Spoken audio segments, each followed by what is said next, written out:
உக்ரைனை வச்சு ரஷ்யாவை எங்களால் ஜெயிக்க முடியாது. ரஷ்யா இந்த போரை நிறுத்தத்துக்கு சான்ஸே இல்லை. ஆனால் அவங்க ஒரு விஷயத்தை ஒத்துக்கிட்டாங்க, நாங்கள் இந்தியாவை மிரட்டுறதே ரஷ்யாவை மிரட்டுறதுக்கு தான் அப்படின்ட்டு. இந்தியா பணியுமானா இந்தியாவும் பணியாது, ஆனால் உலகத்துக்கு ஏதாவது காமிக்கணும்ல. அமெரிக்கா ஏன் இந்தியா மேல இந்த 50% வச்சிருக்கு? இது ரஷ்யா கிட்ட இருந்து ஆயில் வாங்குறதுனாலயானா கிடையாது. டாலர் நான் யூஸ் பண்ணாம போனா டாலர் எதுல அடிக்கிறான்னு ஒரு கேள்வி வரும். ஸோ அப்போ டாலரையே கொஸ்டின் பண்றாங்க அப்படின்றதுனால டாலர் ஆதிக்கம் போச்சுன்னா அமெரிக்கா கீழே போய் விழும் அதில் பாதாளத்தில். அதற்காக தான் ரஷ்யா மீதும் இந்தியா மீதும் சைனா மேலே இவ்வளோ ஒரு காழ்ப்புணர்ச்சி. என்ன சுச்சுவேஷனுக்குமே தயாராக இது இப்பெல்லாம் இல்லை, முன்னாடி 2014 நம்ம இதை பார்த்துட்டு இருக்கோம். ஒபாமாவையே பார்த்துட்டோம். புட்டின் அவர்களோட அந்த பேச்சுவார்த்தை நடத்துறதுக்கு கூப்பிட்டு கூட அந்த B-2 பாமரு, அப்புறமா F-16 F-22 எல்லாம் பறக்க விடுறது எல்லாம் இது ஒரு நல்ல ஒரு அமைதிக்கான ஒரு முயற்சி இல்லை. நான் சொல்றதெல்லாம் நீ சரியா கேட்கலன்னா இதே விமானம் ஊர்லயும் பறக்கும். இதை தானே சொல்ல வரீங்க?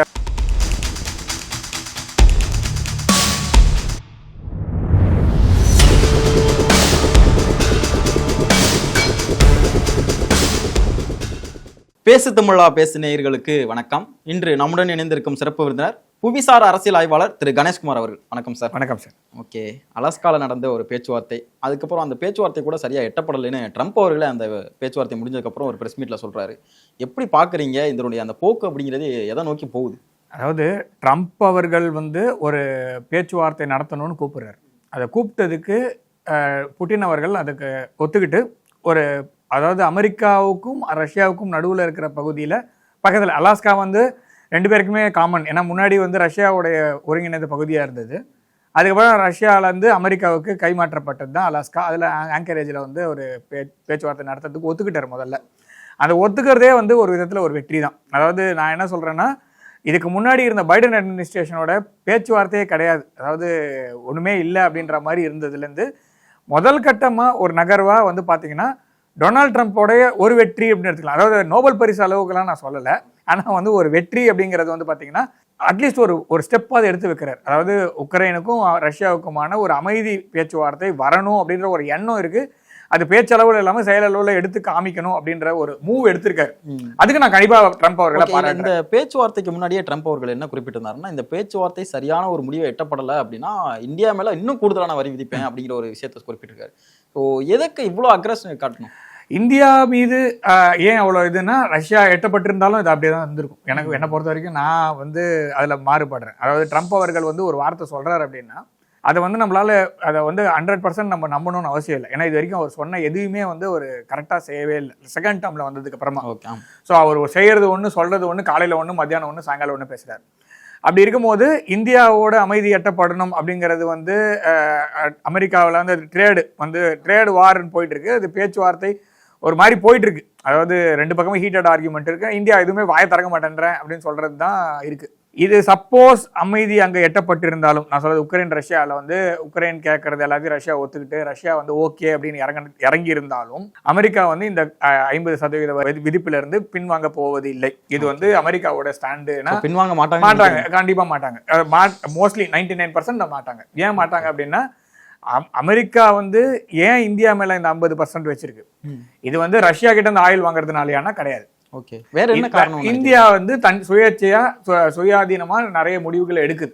அதாவது அமெரிக்கா சொல்றதை கேட்காம, அமெரிக்கா நீ பாட்டுன்னு ஏதாவது சொல்லிட்டு போ, நான் பாட்டுன்னு செய்யறேன், என்னுடைய நாட்டுக்கு, என்னுடைய மக்களுக்கு, என்னுடைய வளங்களுக்கு, அதே மாதிரி என்னுடைய நிறுவனங்களுக்கு, இந்திய நிறுவனங்களுக்கு எது முக்கியமோ அதற்கான முடிவை தான் நான் எடுப்பேன் அப்படின்றது. அதனுடைய வெளிப்பாடு தான் பிரதமர் அவர்கள் ஒரு ஸ்பீச் கொடுக்குறாரோ, நான் இதெல்லாம் வரும்னு நினைச்சேன், எனக்கு இதெல்லாம் எப்படி போகுங்கிறதும் எனக்கு தெரியும், நான் எதற்கும் தயார், நாங்களும் தயார் அப்படிங்கிற ஒரு ஸ்பீச்சை கொடுத்துருந்தேன். கண்டிப்பா அதுதான். அதாவது இதுல விஷயம் என்னன்னா, நீங்க ஆயில் வாங்குறத நிறுத்திட்டீங்கன்னா நாளைக்கு 50% 25% நிக்க போதா? கிடையாது, நிக்காது. ஏன் அப்படின்னா, American policy towards any other country, அது அமெரிக்காவுடைய நம்பர் 1 விஷயம் பார்த்தீங்கன்னா ஹெகிமோனி. நான் மேலாதிக்கம், நான் சொல்றது நீ கேளு. அது ரஷ்யா கிட்ட கூட இந்த புட்டின் அவர்களோட அந்த பேச்சுவார்த்தை நடத்துறதுக்கு கூப்பிட்டு கூட அங்கேயும் நல்ல நிறைய போட்டு ஏதாவது ஒன்று வைப்பாங்கன்னு அந்த மாதிரி அந்த B-2 பாமரு, அப்புறமா F-16 F-22 எல்லாம் பறக்க விடுறது எல்லாம் இது ஒரு நல்ல ஒரு அமைதிக்கான ஒரு முயற்சி இல்லை. ஒரு நல்ல பாயிண்ட் ஏற்படுத்தாது இல்ல, கண்டிப்பா இருக்காது. இப்ப இதே விஷயத்த அடுத்தது நீ அது என்ன மாதிரியான சமிக்கை அப்படிங்கிறது, அது என்ன மாதிரி சமிக்கைன்னா, பாயிண்ட் ஆஃப் ஸ்ட்ரென்த்ல இருந்து நான் உங்கள்கிட்ட நெகோஷியேட் பண்றேன். இல்லைன்னா இதெல்லாம் ஈரானை வச்ச இந்த விமானத்தை வச்சுதான் ஈரானை நாங்க அடிச்சோம், நீ இதை சொல்ற, நான் சொல்றதெல்லாம் நீ சரியா கேட்கலன்னா இதே விமானம் ஊர்லயும் பறக்கும். இதை தானே சொல்ல வரீங்க? வேற என்ன, வேற ஏதாவது இருக்கா இதுல? வேற அர்த்தம் ஏதாவது இருக்கா? நீங்க 2 பேரும் நட்பா இருக்கீங்களா? இல்ல. சோ நட்பா இருக்கும் போது நீங்க வந்து கூட்டிட்டு போய் இப்ப மோடி அவர்கள் ரஷ்யா போறாருன்னா அங்க வந்து Su-57 கூப்பிட்டு காமிக்கிறீங்கன்னா அது வேற விஷயம். இதே வந்து அமெரிக்காவோட இந்தியா நல்ல ஒரு உள்ள இருக்குன்னா அப்போ நீங்க அது மாதிரி ஏதாவது காமிச்சீங்கன்னா பரவாயில்ல. பேச போறதே பிரச்சனையை சால்வ் பண்றதுக்கு. பிரச்சனை உலகத்துல இருக்க பிரச்சனையிலேயே மிகப்பெரிய பிரச்சனை வந்து அமெரிக்காவோட அணு ஆயுதங்கள், அமெரிக்காவோட ஆயுதங்கள். அந்த ஆயுதத்தை கொண்டு போய் டிராப் பண்ற ஒரு விமானத்தை கொண்டு போய் காமிச்சிங்கன்னா அதுலயும் அவர் வந்து இறங்கி நடந்து போகும்போது ஒரு பக்கம் சிகப்பு கமலம் போடுறேன்னு சொல்றேன். இந்த B2 மாதிரி உனக்கு எதுக்கு இந்த சமயத்துல? இது வந்து நீங்க என்ன சொல்றேன்னு, நான் பாயிண்ட் ஆஃப் ஸ்ட்ரென்த்ல இருந்து நான் உங்ககிட்ட நெகோசியேட் பண்றேன் அப்படின்றது தான். இன்னொரு விஷயம், நீங்க நெகோசியேட் பண்றதுக்கு 3 பேர் வேணும். 2 பேர் சண்டை போடுறாங்கன்னா அந்த 2 பேர் வேணும். மத்தியஸ்தம் பண்றதுக்கு ஒரு ஆள் வேணும். நீ ஜெலன்ஸ்கியை கூப்பிடவே இல்லை. நீயா, அதாவது அமெரிக்காவும் சரி மேற்கு உலகமும் சரி என்ன நம்ப வைக்கிறாங்க உலகத்தைன்னு எனக்கு புரியல. ஏன்னா சுவிட்சர்லாண்டுன்னு ஒரு நாட்டில் இந்த போர் ஆரம்பிச்ச பிறகு இந்த strategic military operation of Russia உக்ரைன்ல ஸ்டார்ட் பண்ண உடனே சுவிட்சர்லாண்டில் ஒரு அமைதி பேச்சுவார்த்தை நடத்தினாங்க. அதில் 90 நாடுகளுக்கு அழைப்பு எடுக்கப்பட்டது, இந்தியா சைனா உட்பட. இந்தியாவும் போல சைனாவும் போல சில மேற்கு உலக நாடுகள், அதில் யாரெல்லாம் அமெரிக்காவுக்கு ஆமாசாமி போடுற நாடுகள்லாம் போய் உட்காந்துது. அந்த கூட்டத்துக்கு புட்டினுக்கு அழைப்பே கிடையாது. சுவிட்சர்லாண்டு ரஷ்யா பக்கத்தில் தான் இருக்கு. அது நியூட்ரலான கண்ட்ரி, 2 வேர்ல்டு வார்லையும் நியூட்ரலான கண்ட்ரி. சரி, ஓகே, அது வந்து நீங்க வந்து புட்டினை கூப்பிடலான்னு வச்சுக்கோங்க அந்த கண்ட்ரிக்கு, ஓகேவா? அந்த அப்ப கூப்பிடலாம்ல புட்டினை, நீங்க ஏன் அப்ப கூப்பிடல அப்படின்னா அப்ப வந்து அன்சர்டனா இருந்தது. இந்த வாரோட அவுட்கம் வந்து இவங்க ஜெயிப்பாங்களா அவங்க ஜெயிப்பாங்களான்ற அவுட்கம் வந்து சர்டனா இல்லை. 3 வருஷம் ஆயிடுச்சு, போட்டு தம்சம் பண்ணியாச்சு. இதுக்கு மேலே இவங்க ஜெயிக்கிற மாதிரி தெரியல. ஸோ அதுக்காக தான் இந்த அமைதி பேச்சுவார்த்தை. இதுக்கு மேலே நான் இல்லப்பா கைட்டி விடுறதுக்கு தான் இப்போ உக்ரைனை கைட்டி விடுறதுக்கு பிளான் பண்ணிட்டாங்க. ஓகே, ஆனால் அவருடைய பேச்சு எல்லாமே உக்ரைனை கலட்டி விடுற மாதிரியான அந்த துணி இல்லையே. ஏன்னா இப்போ நம்ம மேல அதிகமான வரி விதிக்கிறதுக்கான இன்னொரு காரணமும் என்ன சொல்லப்படுது, ரஷ்யாவுக்கு நீங்க வந்து உதவுறீங்க, நீங்க கொடுக்குற காசு தான் வந்து உக்ரைனுக்கான அந்த போரையே இன்னும் நீடிக்குது அப்படின்னு. அதுக்கு தான் ஜெய்சங்கர் அவர்கள் கிளியர் கட்டா பதில் சொல்லிட்டார். இதுக்கு மேல ஒரு மனுஷன் வந்து பதில் சொல்லவே முடியாது. நீ வந்து நிறைய ஆயில் வாங்குறேன் அப்படின்னா நீ என் மேல அந்த விதிக்க பரவாயில்ல, அது சைனா வாங்கிட்டு. நிறைய கேஸ் வாங்குறேன் அப்படின்னா, நேச்சுரல் கேஸ் வாங்குறேன்னா அதுவும் நீ என் மேல விதிக்கலாம். அது யூரோப் வாங்குது. யூரோப்பை உங்க கூட வச்சுக்கிட்டு யூரோப்பியன் உங்களுடைய எல்லாத்துலயும் நீங்க அவங்களோட தான் இருக்கீங்க.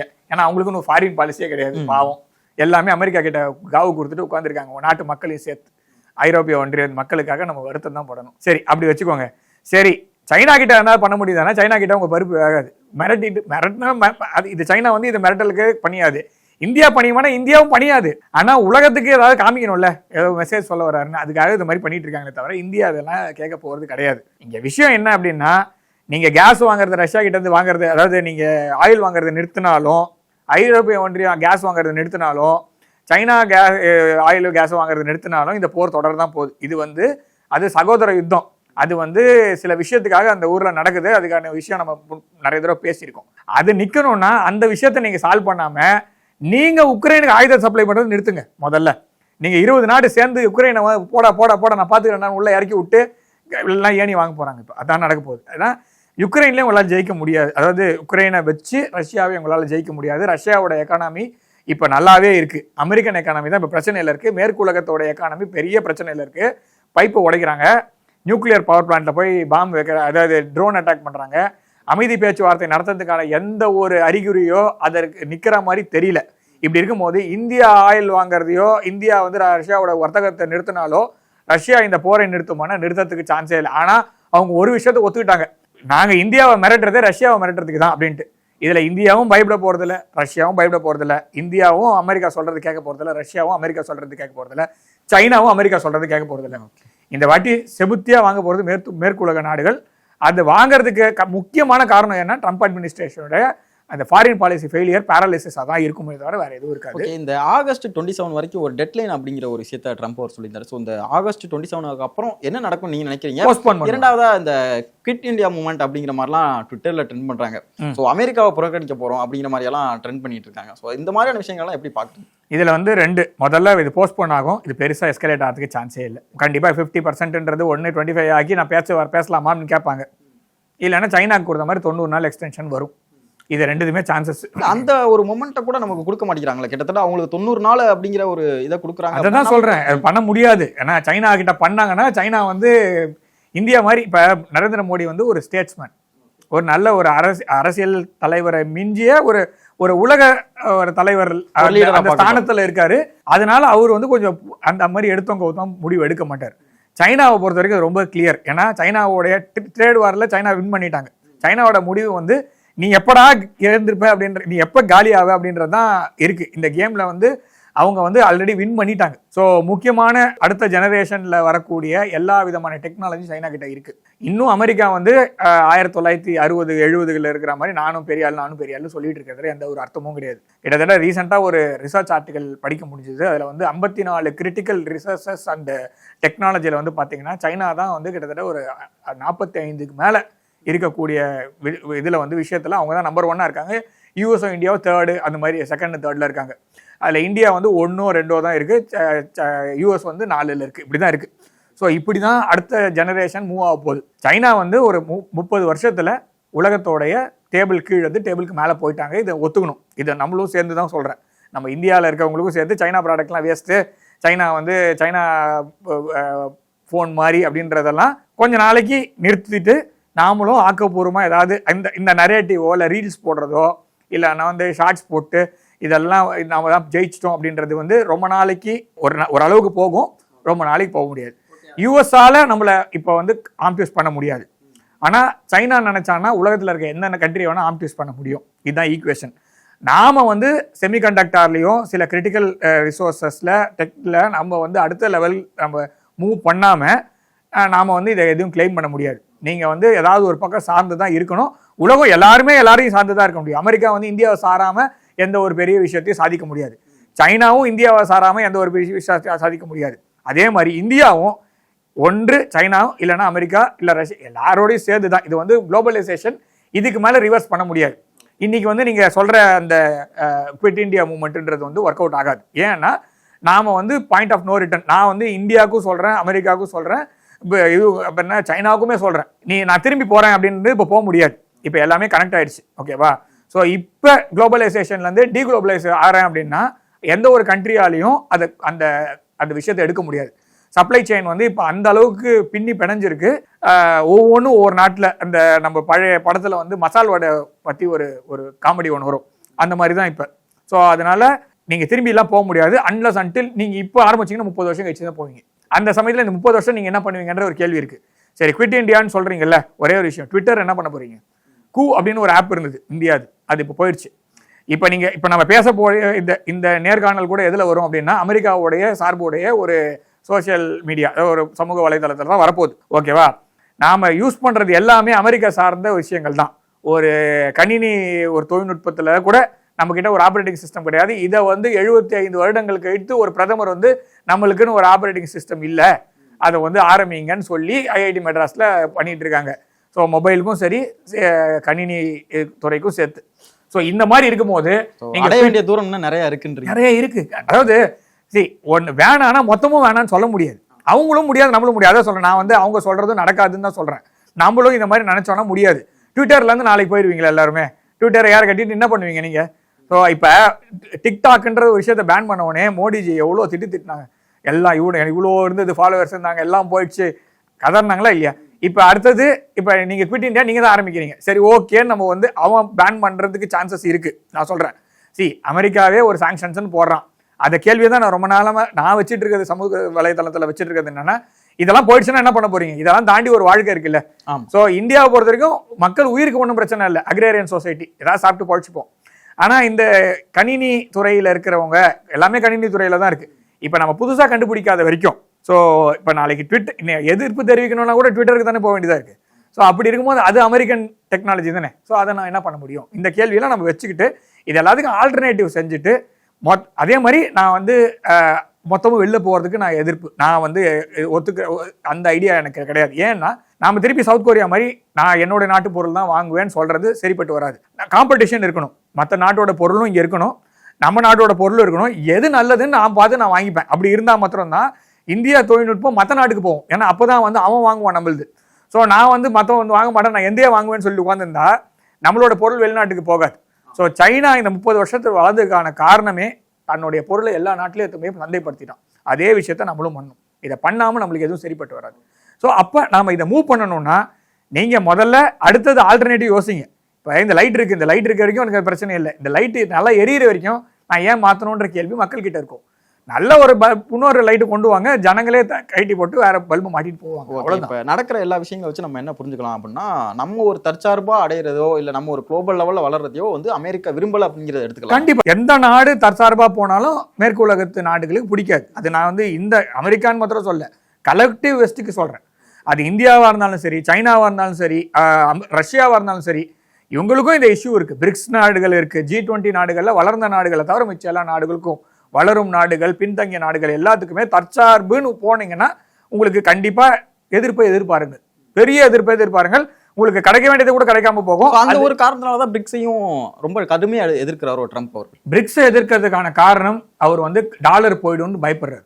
ஏன்னா பிரிக்ஸ் நாடுகள் எல்லாருமே இந்த லாஸ்ட் ஒரு 2 months பேக் பேசும்போது என்ன பேசினாங்கன்னா, நம்ம வந்து டாலர் வந்து விட்டுட்டு நம்ம நாட்டுகளுக்குள்ள டாலர் இல்லாத ஒரு நம்மளுடைய ரெஸ்பெக்டிவ் கரன்சில வர்த்தகத்தை பண்ணிக்கலாம் அப்படின்ட்டு.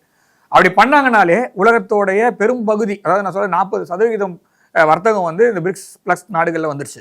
ஸோ அப்போ டாலருடைய ஆதிக்கம் டாலர் இருந்தால் தான் அமெரிக்கா ஆதிக்கத்தில் இருக்கும். கிட்டத்தட்ட 700-800 பேஸ் வச்சிருக்காங்க அமெரிக்கா உலகம் முழுக்க. நம்மளுடைய கன்னியாகுமரியிலேருந்து 2000 கிலோமீட்டருக்கு கீழே நேராக ஒரு கோடு போட்டிங்கன்னா ஒரு தீவு இருக்குது. அதோட தீவு வந்து மொரிஷியஸ், அந்த நாட்டுக்கு கொடுக்க வேண்டிய தீவு. அந்த தீவுடைய பேர் வந்து டியோகோ கார்சியான்ட்டு. அதை இன்னும் வந்து அமெரிக்காவும் யூகேவும் தான் வச்சிருக்காங்க. அது நேட்டோ பேஸ் தான். நம்மளுக்கு நேட்டோ பேஸ் இருக்கு, ஓகேவா? நம்மளுக்கு மேலே பாகிஸ்தானில் நேட்டோ பேஸ் இருக்கு. நம்மளை சுற்றியே நிறைய நேட்டோ பேஸஸ் இருக்கு. ஸோ அமெரிக்காவோட பேஸ் இருக்கு. கிட்டத்தட்ட 800 பேஸ் வச்சிருக்காங்க. இது ஃபங்க்ஷன் ஆனோன்னா அதுக்கு பணம் வேணும். அந்த பணத்தை நானே எப்படியான காத்துலேருந்து அடிப்பேன் அப்படின்னா அதுக்கு டாலர் ஆதிக்கம் இருக்கணும். டாலர் நான் யூஸ் பண்ணாமல் போனேன்னா டாலர் எதில் அடிக்கிறேன்னு ஒரு கேள்வி வரும்.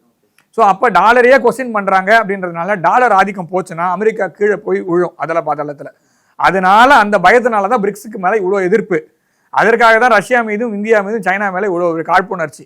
அவங்களோட சர்வைவலுக்காக இதை பார்க்குறாங்களே தவிர பிரிக்ஸ் நாடுகள் மீது எந்த ஒரு தனிப்பட்ட எதிர்ப்பு அவங்களுக்கு இல்லைனாலும் பிரிக்ஸு ஒன்றா சேர்ந்து நல்லா வந்துருச்சுன்னா தன்னுடைய இருப்பை வந்து அவங்க இழக்க வேண்டியிருக்கும். அவங்க வந்து அமெரிக்கா அப்படின்ற நாடு வந்து சில விஷயத்தில் வந்து எப்பவுமே அவங்க வந்து நான் நம்பர் 1 அப்படின்னு காமிச்சிக்கிறதுல ரொம்ப கீனாக இருப்பாங்க. ஸோ அந்த ஸ்டேஜ் அந்த பொசிஷன் கீழே போச்சு அப்படின்னா அந்த ஸ்டேஜில் தான் மூவ் ஆகிட்டு இருக்கும். ஸோ அதுதான் அவங்களுடைய மெயின். ஆனால் இவங்க எடுக்கிற அந்த டிப்ளமாசியான அதுக்கான அந்த ராஜாங்க ரீதியான அந்த உறவுலாம் வந்து பாதிக்குது அப்படிங்கிற நிக்கி ஹேலி அப்படிங்கிற ஒரு நபர் வந்து குறிப்பிடுறாங்க. நீங்கள் எடுக்கிற எல்லாமே வந்து ஒரு லாஸ் ஆஃப் ஸ்ட்ராட்டஜி, இது வந்து ஒரு முட்டாள்தனமான முடிவு அப்படிங்கிற மாதிரியான ரீதியில் குறிப்பிடுறாங்க. அவங்க நேற்று கூட அதான் ட்வீட் பண்ணியிருந்தாங்கன்னு நினைக்கிறேன். ஸோ இந்த டிப்ளமாசி உறவு வந்து கிட்டத்தட்ட ஒரு 25 வருடமா நல்லா போயிட்டு இருந்துச்சு. ஸோ இப்போ வந்து அது சீர்குலைக்கிற விதமா இருக்கு நீங்கள் எடுக்கிற முடிவு எல்லாம் அப்படின்லாம் குறிப்பிடுறாங்கல்ல. அதுக்கு அடுத்த நாள் நீங்கள் போட்டது இப்போ அதுக்கு அந்த ட்வீட்டை மாத்திரம் நீங்கள் பார்க்குறீங்க. அதுக்கு அடுத்த நாள் போட்ட ட்வீட்டையும் கொஞ்சம் பாருங்க. அந்த ட்வீட்டில் என்ன சொல்கிறாங்கன்னா, இந்தியா வந்து அமெரிக்காவோட ஒன்றாக பயணிக்க வேண்டும் அப்படின்ற வார்த்தையில் வந்து முடிக்கிறாங்க. அமெரிக்காவை பொறுத்த வரைக்கும் ரொம்ப சிம்பிள், பைபார்ட்டிசான், வெரி வெரி ஸ்ட்ராங். இங்கே தான் உங்களுக்கு ராகுல் காந்தி நரேந்திர மோடி மேலே அப்படியே பர்சனல் வேண்டண்டாக இருக்கும், காழ்ப்புணர்ச்சி நிறைய இருக்கும், கண்டபடி பேசுவார். பிரதமரை வந்து அவரோட பேரை வந்து கொச்சைப்படுத்துகிற மாதிரி சில ஸ்லோகன்ஸ் எல்லாம் எழுப்புவார். இதெல்லாம் இங்கே தான் நடக்கும். அங்கே இதெல்லாம் பண்ணாலும் உள்நாட்டில் பண்ணாலும் வெளிநாட்டில் போய் எதுவும் பண்ண மாட்டாங்க. பைடனா ட்ரம்ப்பான்னு ஒரு கேள்வியை அமெரிக்கன் மீடியா அமெரிக்காவில் கேட்குது. அதுக்கு மோடி அவர்கள் சைலண்டாக இருந்தார். ட்ரம்ப் வந்து இதுக்கு இவர் பதில் சொல்லணும்னு அவசியம் இல்லை, நானும் பதில் சொல்லணும் அவசியம் இல்லை, விட்டுருங்கன்னு சொன்னார். ஸோ அங்கே வந்து பார்த்துக்கோங்க, அங்கே வந்து என்னதான் இருந்தாலும் அந்த பைபார்ட்டிஸ் 2 கட்சிக்குள்ள அந்த தொடர்பு இருக்கும். நரேந்திர மோடி அவர்கள் 2 முறை அமெரிக்கன் காங்கிரஸில் போய் அவர் பேசினார். பேசும்போது 2 தடவையும் 2 கட்சிக்காரங்களும் இருந்தாங்க. ஸோ அதனால தான் நம்ம சொன்னோம், அப்போ பேசுறதுக்கு முன்னாடி நரேந்திர மோடி அவர்கள் எலெக்ஷனை ஃபேஸ் பண்ண போறாரு. ஸோ அமெரிக்காவோட எலெக்ஷனும் வருது. அந்த சமயத்தில் அவர் பேசும்போது நான் சொன்னோம், அடுத்த வாட்டி கண்டிப்பாக நரேந்திர மோடி அவர்கள் ஜெயிப்பார். ஏன்னா அமெரிக்கா என்னதான் பிரஷர் போட்டாலும் கடைசியில் இங்கே ஜெயிக்க போறான்றது அங்கே வச்சு சொல்லி அமெரிக்காவோட ஒரு அழுத்தமும் இருக்கு. அப்போ இந்தியா கண்டிப்பா இருக்கு. இல்ல நீங்க சொன்ன அவங்களே 2வது ஸ்டாண்ட் எடுக்கிறாங்கன்னு சொல்றேன். என்னதான் இருந்தாலும் அவங்களோட நாட்டுக்கு அவங்க இம்பார்ட்டண்டா இருப்பாங்க. இல்ல ஏன் அந்த கேள்வி அப்படின்னா, இப்ப நடக்கக்கூடிய நார்த் ஈஸ்டா இருக்கட்டும், மேற்கா இருக்கட்டும், அங்க நடக்கக்கூடிய அந்த நிறைய சிக்கலுக்கு எல்லாமே வந்து சிஏயும் ஒரு காரணம் அப்படிங்கிற ஒரு சொல்லப்படுது. இது வந்து வெளிப்படையான உண்மை. இது நம்ம பேசுறது வந்து காலங்காலமா சொல்றது, அது வெளிப்படையான உண்மை. இன்னொன்னு, அவங்க சொன்னது 25 ஆண்டுகள் வந்து நல்லா இருந்ததுன்னு சொல்றாங்கல்ல. எந்த சமயத்துல அமெரிக்காவுக்கு எந்த ஒரு பிரதிபலனும் இல்லாம இந்தியாவுக்கு முக்கியத்துவம் கொடுத்து இந்தியாவோட வளர்ச்சியோ இல்ல இந்தியாவோட தொழில்நுட்பத்துக்கு அடுத்த லெவல் போறதுக்கான உதவியோ இல்லைன்னா இந்திய இராணுவத்துக்கோ இந்திய ஆராய்ச்சிகளுக்கோ இல்ல அறிவியலுக்கோ அமெரிக்கா பிரதிபலன் பாராமல் ஏதாவது ஒரு இடத்துல உதவி பண்ணியிருக்கிறா அப்படின்ற ஒரு கேள்வியை அவங்க கிட்டே தான் நம்ம வைக்கணும். ஸோ ஏன்னா அது முதல்ல, ஏன்னா அமெரிக்காவை பொறுத்த வரைக்கும் நீங்க சொல்றதே வந்து 25 ஆண்டுகள்ன்றது ஒரு ஸ்டேட்மெண்ட்டாக கொடுக்குறீங்க. 25 ஆண்டுகள் நல்லா இருந்தோன்னு. அந்த 25 ஆண்டுகளில் இந்தியாவுக்கு ஆதரவாக பாகிஸ்தானுக்கு எதிராக எத்தனை முடிவுகள் எடுத்தாங்க அமெரிக்கா? பாகிஸ்தானுக்கு இன்னைக்கும் அவங்க ஆதரவு கொடுத்துட்டு தான் இருக்காங்க. ஓகேவா? ஆபரேஷன் சிந்தூர் மோதும் இந்தியாவிற்கு கொடுக்கப்பட்ட அமைதி, பாகிஸ்தானுக்கு கொடுக்கப்பட்ட ஆதரவு, இது ரெண்டுத்தையும் நான் ஒன்னா பார்க்கும்போது அமெரிக்கா வந்து இந்தியா பக்கம் நிற்கிறது அப்படின்ற வார்த்தையை அவங்க தான் சொல்றாங்களே தவிர அமெரிக்காவோட ஃபாரின் பாலிசியில் அது இருக்கா அப்படின்ற கேள்வியை அது கன்ஃபார்ம் பண்ணணும்னு தான் சொல்றேன். ஏன்னா நீங்க ஒரு ஸ்டேட்மெண்ட், பெரிய ஸ்டேட்மெண்ட் வைக்கிறீங்க, 25 ஆண்டுகள் நல்ல உறவுகள் இருக்கு. ஒண்ணு இந்தியாவுக்கும் அமெரிக்காவோட உறவுகள் அப்படின்னா இங்க இருந்து போற லேபர், அதாவது ஹைடெக் லேபர்ஸ் வந்து ஒரு கம்மியான சேலரியில் அங்கே ஒர்க் பண்ணுறதுக்கு ரெடியாக இருக்கான். இங்கேருந்து போகிறவங்க வந்து ஒரு அதாவது சொல்ல லேண்ட் ஆஃப் ஆப்பர்ச்சுனிட்டிஸ் அப்படின்ற ஒரு கனவு, அமெரிக்கன் ட்ரீம் கனவு தான். ஓகேவா? அது கனவுக்காக போகிறவங்க இருக்காங்க. அமெரிக்காவை பொறுத்தவரைக்கும் இங்கேருந்து எதுக்காக கூப்பிட்றாங்கன்னா நல்ல மூளை கம்மியான செலவில் எனக்கு கிடைக்குது அப்படின்றதுக்காக அவன் எடுத்துக்கிறானே தவிர மற்றபடி இந்தியாவுக்கு அமெரிக்கா வந்து பெருசாக இந்தியா வளரணும் அப்படின்னு ஏதாவது ஸ்டெப் எடுத்திருக்காங்கன்னா எனக்கு தெரிஞ்ச வரைக்கும் பெரிய தான். அவங்க நான் ட்ரஸ்டபிள் அப்படிங்கிறத விட அவங்க ட்ரஸ்ட்டை அவங்க தான் ப்ரூவ் பண்ணணுமே தவிர நாம வந்து அவங்க ஒரு ஸ்டேட்மெண்ட் கொடுத்துருக்காங்க. அந்த ஸ்டேட்மெண்ட்டுக்கு எந்தெந்த டைம்லலாம் கூட நின்னாங்க அப்படின்றத நாம கேள்வியாக வச்சா கூட அது எல்லாத்துலேயுமே திருப்பி ஜெயிக்கிறது இந்த சந்தோஷ் சுப்ரமணியத்தில் ஜெயம் ரவி சார் சொல்லுவார், எல்லாத்துலேயும் நீங்கள் தான் ஜெயிக்கிறீங்க, நான் அந்த மாதிரி தான் இருக்கே தவிர இதில் எதுலேயுமே இந்தியாவுக்கு கான்கிரீட்டான ஒரு நற்பலன். இப்போ சைனாவுக்கு எதிராக இந்தியா கூட நிற்கிறோம் அப்படின்னா எந்த இது வரைக்கும் ஒரு மேப்பை கூட கரெக்ட் பண்ணலாம். அவங்க இந்தியாவோட மேப் அமெரிக்காவுடைய சோசியல் மீடியாலையும் அமெரிக்காவுடைய மீடியாலையும் எப்படி காமிக்கிறாங்க? இந்தியா ஆக்குபைடு காஷ்மீர் அப்படின்ற வார்த்தையை சொல்றாங்க. அதே மாதிரி பாகிஸ்தான் ஆக்குபைடு காஷ்மீரை பாகிஸ்தானோட சேர்த்து தான் அவங்க அந்த மேப்பையே காமிக்கிறாங்க. இன்ன வரைக்கும் அப்படிதான் இருக்கு. இன்ன வரைக்கும் அப்படிதான் இருக்கு. இந்த செகண்ட் வரைக்கும் அப்படிதான் இருக்கு. நீங்க போய் செக் பண்ணி பாருங்க. அமெரிக்காவோட ஐபி அட்ரஸ்ல இருந்து நீங்க போய் பாருங்க. ஆட்டோமேட்டிக்கா அது வந்து நான் திருப்பி சொல்றேன், நான் நிறைய மீடியால இதே தான் சொல்லிட்டு இருக்கேன். லேப்ரடார் நாய் மாதிரி பாகிஸ்தான் மேப் காமிக்கிறீங்க. அந்த மூக்கு வந்து பாகிஸ்தான் ஆக்குபைடு காஷ்மீர், அது என்னோட பகுதி. அந்த மூக்கை கட் பண்ணி எடுத்துட்டு தான் நீங்க காமிக்கணும். கில்ஜித் பல்திஸ்தான்ன்றது இந்தியாவோட ஒருங்கிணைந்த பகுதி, அதுதான் நாயோட மூக்கு, இந்த லேப்ரடார் மூக்கு. அதை கட் பண்ணி எடுத்தீங்கன்னா தான் பாகிஸ்தானோட மேப்பு. அந்த இடுப்பு வந்து பலூச்சிஸ்தான், அவன் தனியாக சண்டை போட்டுன்னு இருக்கான், அதுக்குள்ள நான் போல, அதை ஓரமாக வச்சிருவோம். நாயோட மூஞ்சி நீங்க காமிச்சிங்கன்னா கூட அந்த மூக்கை கட் பண்ணிட்டு நீங்க காமிங்க, நாய் இந்த பக்கம் ஃபேஸ் பண்ணியிருக்க மாதிரி கூட காமிங்க. ஓகேவா? ஆனா இன்னி வரைக்கும் அமெரிக்கன் மீடியா எப்படி காமிக்குதுன்னா பாகிஸ்தான் ஆக்குபைடு காஷ்மீரை பாகிஸ்தானோட ஒருங்கிணைந்த பகுதியாக தான் காமிக்குதே தவிர இந்தியாவோட மேப்பை பஞ்சாபோட கட் பண்ணி காமிக்கிறீங்க சில இடத்துல. ஸோ அப்போ மொத்த காஷ்மீர்ல டிஸ்பியூட்டட் ஏரியான்றது நீங்க சைனா ஆக்குபைடு அக்சாய் சீன் இருக்குல்ல, அதையும் நீங்க சைனாவோட சேர்த்துட்டீங்க. பாகிஸ்தான் ஆக்குபைடு காஷ்மீரையும் பாகிஸ்தானோட சேர்த்துட்டீங்க. ஜம்மு அண்ட் காஷ்மீரை இந்தியாவோட சேர்த்து காமிக்கிறதுக்கு உங்களுக்கு மனசுக்கு போனது. ஸோ இவ்வளோ பண்ணிட்டு பாகிஸ்தான் கூட இன்னி வரைக்கும் உட்காந்துருக்கீங்க. உட்காந்துட்டு நீங்க வந்து இந்தியாவுக்கு நான் சப்போர்ட் பண்ணேன்னா அதாவது நாமெல்லாம் ஃப்ரெண்ட்ஸ் அப்படின்னா போட்டோவில் ஒரு பக்கம் காது இல்லாமல் ஒரு பக்கம் மூக்கு இல்லாமல் அப்படி ஒரு போட்டோவை எடுத்துன்னு வந்து உங்க ஃப்ரெண்டுன்னு சொல்லிட்டு அவன் ஃப்ரெண்டோட ஒழுங்கான மூஞ்ச டிஃபேஸ் பண்ணி காமிச்சா ஒத்துப்பீங்களா? அப்புறம் எப்படி நண்பன்? ஸோ என்னோட ஃபேஸே நீ சரியா காமிக்கல, அப்புறம் நான் எந்த விதத்தில் அவங்க கூட நட்பு பாராட்டுறது? ஸோ அதுலயே நம்மளுக்கு இது இருக்கு, டிஸ்பியூட் இருக்கு. அந்த பாகிஸ்தான் ஆக்குபைடு காஷ்மீர் அவங்க பக்கம் போனதுக்கான காரணமே அமெரிக்காவும் யூகேவும் தான். இதை தவிர வேற எந்த ஒரு காரணமும் கிடையாது. ஓகே, யூஎஸ் வந்து பாகிஸ்தான் கூட இவ்வளவு நெருக்கம் காட்டுறதுக்கு நம்ம ரஷ்யா கூட இருக்கக்கூடிய அந்த உறவு தான் காரணம்னு எடுத்துக்கலாமா? இல்லையே. இது நான் என்ன சொல்றேன், 1947 இந்தியா சுதந்திரம் அடைவதற்கு முன்னாடியே இந்தியாவுக்கும் ரஷ்யாவுக்குமான தூதரக லெவலான ஒரு இது வந்து ஓப்பன் ஆயிடுச்சு. பிப்ரவரி மாசமே ஓப்பன் ஆயிடுச்சு. நம்மளுக்கு ஆகஸ்ட் மாசம் சுதந்திரம் கிடைச்சது. ரஷ்யா வந்து நம்மளுக்காக வெயிட் பண்ணிட்டு இருந்தாங்க. 1500 நூற்றாண்டு, 15ஆம் நூற்றாண்டுல இருந்து இன்னி வரைக்கும் 1500ல இருந்து 1947 வரைக்கும் they waited for என்ன சொல்ல ஒரு நல்ல உறவோட இருக்கணும்ட்டு. அந்த உறவு அவன் ஏன் உடனும் இவங்களுக்காக. இவங்க நல்லவங்க அப்படின்னா 1947 சுதந்திரம் கொடுத்தாங்கல்ல, கொடுத்த உடனே பாகிஸ்தான் வந்து தனி நாடா அறிவிச்சாச்சு, லைன் போட்டாச்சு, ராட்லிப் லைன்லாம் போட்டீங்க. மகாராஜா ஹரிசிங் என்ன பண்ணாரு, காஷ்மீரை கொண்டு வந்து இந்தியாவோட தான் சேவ் பண்ணாரு. பாதி காஷ்மீரை சேவ் சொல்ல, முழு காஷ்மீரை தான் கொண்டு வந்து கொடுத்தாரு. நீங்க அங்க பாகிஸ்தான்ல உள்ள உட்கார்ந்து British officer, Anglo American forces, British officers சேர்ந்து நீங்க என்ன பண்ணீங்கன்னா அங்க இருக்கிற ட்ரைபுன்ற பேர்ல பாகிஸ்தான் ஆர்மி ஆபீசர்ஸ்க்கு சிவிலியன் ட்ரெஸ் கொடுத்து நீங்க பிடிச்சி அவங்க கிட்ட கொடுத்துட்டீங்க. கொடுத்துட்டு நீங்க இதை ஆரம்பிச்சு வச்சுட்டு ரஷ்யா இந்தியாவோட உறவை நீங்க இதோட சேர்க்கவே முடியாது.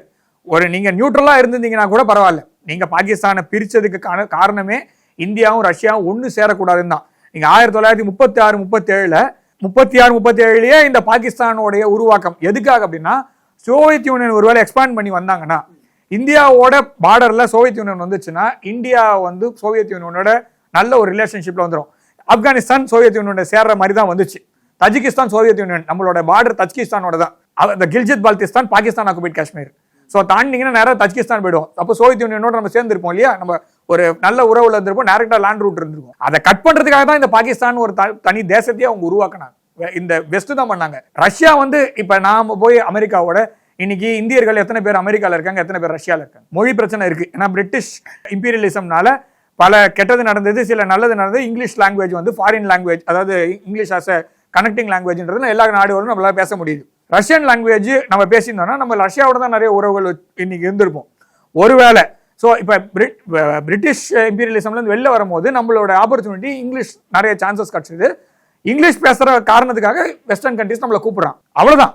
ஸோ அந்த ஒரு ரீசனுக்காக நான் வந்து யூஎஸோட இந்தியன் ரிலேஷன்ஷிப்பும் இந்தியாவோட ரஷ்யன் ரிலேஷன்ஷிப்பும் எடுத்துக்க முடியாது.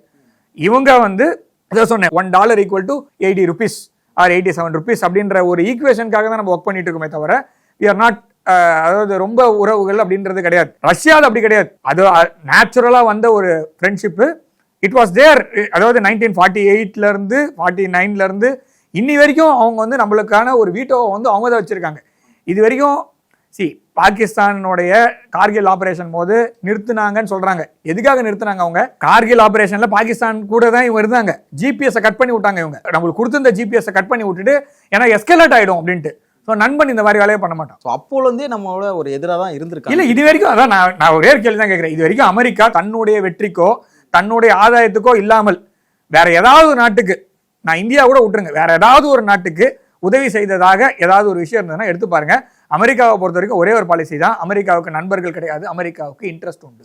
ஓகே இறுதியா ஒரு கேள்வி. இப்போ ரீசெண்டா இந்தியாவுக்கான அந்த தூதரையும் மாத்திருக்கதா ஒரு நியூஸ் வெளியே பார்த்தேன். ஸோ இது ஏற்கனவே ஒரு ஹீட்டடான மூமெண்ட் போயிட்டு இருக்கும் பொழுது இப்படி ஒரு நியமனம் அப்படிங்கிறத எப்படி எடுத்துக்கிறது? இது என்ன மாதிரியான அணுகுமுறை? இந்தியா வளர்ந்துருக்கு அப்படின்ற மாதிரி நான் பார்க்குறேன். ஏன்னா இதுக்கு முன்னாடி வந்து அமெரிக்காவுடைய ஒரு தூதர் அப்பாயின்மெண்ட் அப்படின்றது, அதாவது அம்பாசிடர் அப்பாயின்மெண்ட் எப்பவுமே வந்து யூகேவோட அப்பாயின்மெண்ட்ஸ் போது ரொம்ப பெருசாக பேசுவாங்க. யார் யூகே போகிறாங்க அப்படின்றது வந்து ரொம்ப இம்பார்ட்டண்ட்டான ஒரு அந்த போஸ்ட் வந்து ரொம்ப இம்பார்ட்டண்ட்டான ஒரு விஷயம். அந்த ஃபாரின் மினிஸ்ட்ரி, அதாவது யூஎஸோடைய ஃபாரின் அந்த செக்ரட்டரிஸ் அந்த இது லெவலில் இருக்குல்ல. ஸோ அதில் வந்து பேசப்படும் பொருளாக இருக்கக்கூடியது அப்படின்னு பார்த்தீங்கன்னா யூகேவோட அம்பாசிடர் யார், வந்து அமெரிக்காவுடைய அம்பாசிடர் யூகேக்கு போக போகிறதுன்னு. அதுக்கு நெக்ஸ்ட் சைனா வளர்ந்தோடனே சைனாக்கு யார் போக போகிறது அப்படின்னு இருக்கு. ஸோ இப்போ இந்தியாவுக்கான அம்பாசிடரை பற்றி நீங்கள் இவ்வளோ பேசும்போது, இவ்வளோ எதிர்பார்ப்பு உலகம் இருக்கும்போது, அப்போ நம்ம வளர்ந்துட்டோம்னு நம்ம எடுத்துக்கலாம். அப்படிதான் நான் பார்க்குறேனே தவிர இந்தியா யார் வந்தாலும் நம்ம, அதாவது அதிதி தேவோ வாங்க, வந்தாரை வாழ வைக்கும் இந்தியா வரட்டும். அவரும் நம்ம கூட என்ன அதாவது இந்தியாவுடைய இப்போ இருக்க அரசாங்கம் எதையும் விட்டு கொடுப்பதாக இல்லை. அதாவது நீங்களும் வாழுங்க, நாமளும் வாழும். அது வந்து வாழ விடு அப்படின்ற ஒரு பாலிசியோட போய் என்ன சுச்சுவேஷனுக்குமே தயாராக இருக்கும். இது இப்போ எல்லாம் இல்லை, முன்னாடி 2014 நம்ம இதை பார்த்துட்டு இருக்கோம். ஒபாமாவையே பார்த்துட்டோம். ட்ரம்ப்போட ஃபர்ஸ்ட் அட்மினிஸ்ட்ரேஷன் கொஞ்சம் ஃப்ரீயாக போச்சு. பைடன் அட்மினிஸ்ட்ரேஷன் கொஞ்சம் ப்ராப்ளமேட்டிக்காக இருந்தது. இப்போ நம்ம 3rd கியரில் இருக்கோம். ஸோ பார்ப்போம், இது இந்த அம்பாசிடர் வரட்டும், அவர் என்ன சொல்றாருன்னு பார்ப்போம். Okay sir, okay. இதுவரை எங்களோட இணைந்து தங்கள் கருத்தில் பதிவு நன்றி. ஜெயின் சார். குரு ராகு இல்லாமல் ஒருத்தனால இன்டர் காஸ்ட் மேரேஜ் பண்ண முடியாது, கலப்பு திருமணம் பண்ண முடியாது. அப்போ குரு சண்டால யோகம்ங்கிறது இங்கே நெகட்டிவ் இருக்கு, பாசிட்டிவ் இருக்கு. அப்போ என்னன்னா ஒரு கிரகங்கள் சேருவதை சேர்க்கையாக பலன்களாக புரிஞ்சு கொண்டு சொல்லுவது. ஃபார் எக்ஸாம்பிள் இந்த பள்ளி கத்துறது, ஃபோட்டோ கீழே வந்து உடையிறது, இல்லை வேணாம் அப்படின்னு நம்ம நினைக்கிற அளவுக்கு ஒரு ஆக்டிவிட்டி நடக்கிறது, ஒரு காரியம் பேசிப்போம் லைட் ஆஃப் பண்ணுறது, லைட் ஆஃப் ஆகுறது, இதெல்லாம் இந்த இயற்கை நம்மளோட பேசிகிட்டு இருக்கு. இந்த வடமேற்கு மூலையில் படிக்கட்டுக்கு அடியில் டாய்லெட் போட்டிருந்தாலோ, வடமேற்கு மூலையில் படிக்கட்டு கட்டி அதை மூடிய அமைப்பாக வச்சுருந்தாலோ, வடக்கு தெருக்குத்துல வீடு அமைஞ்சிட்டாலோ அவங்களுக்கு இது மாதிரி த்ரெட்டிங் வரும். இந்த மாதிரி ஆன்மீகம் மற்றும் ஜோதிடம் சார்ந்த இன்னும் பல வீடியோக்கள் பார்க்கணுமா? மறக்காம திருவருள் டிவிக்கு சப்ஸ்கிரைப் பண்ணுங்க. திருவருள் டிவியுடைய சேனல் லிங்க் இந்த வீடியோடைய டிஸ்கிரிப்ஷன்ல இருக்கு. உலக தமிழ் சொந்தங்களுக்கு வணக்கம். நான் ராஜவேல் நாகராஜன். பேசு தமிழா பேசு வலையொலியுடைய வளர்ச்சிக்கு நீங்களும் உறுதுணையாக இருக்கணும்னு நினச்சிங்கன்னா இந்த வீடியோடைய டிஸ்கிரிப்ஷனில் இருக்கக்கூடிய ரேசர் பே லிங்கை கிளிக் பண்ணுங்கள். அந்த லிங்க்கில் போயிட்டு உங்களுக்கு விருப்பமான தொகையை பேசு தமிழா பேசுவனுடைய வளர்ச்சிக்கு உங்களுடைய பங்களிப்பாக நீங்கள் கொடுக்கலாம். நன்றி, வணக்கம்.